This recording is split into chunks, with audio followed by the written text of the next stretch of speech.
Nahuli mo na ba yung boyfriend mo? Patay. Nahuli mo na?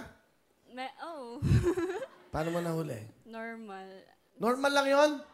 Normal na sa lalaki, yun ako, lahat naman naging boyfriend Hoy, ko dyan. huwag mong lalahatin, ha? Hoy.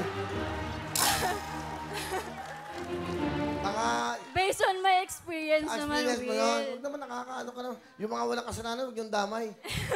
Bakit? Lalaki lang ba na gumagawa niyan? Lalaki lang ba ang nagkakasala?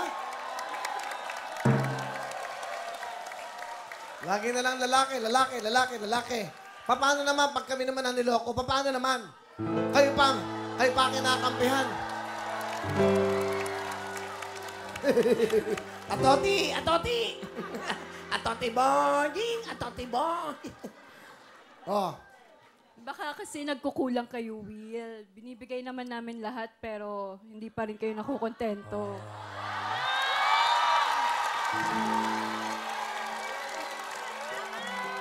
Magandang usapan to.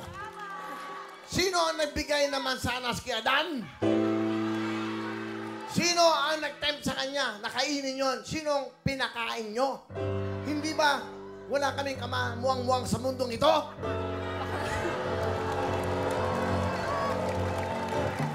So, ano kayo ngayon? Biro lang. Meron ka bang girlfriend? Dati kay Will, mayroon, marami, pero ngayon wala na. Yopang.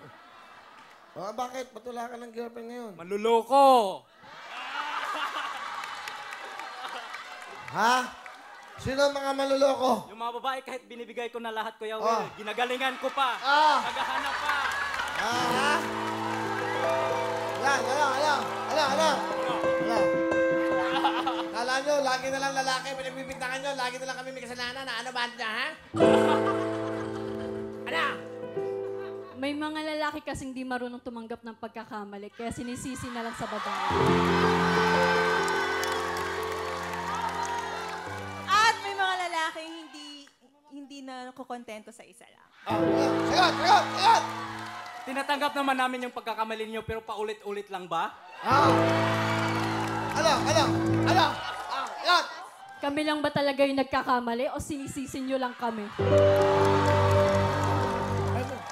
Alam ko sa sarili naming mga lalaki, hindi kami magkakamali. Well, kung may nagkakamali man, pero makasalanan talaga yung mga babae.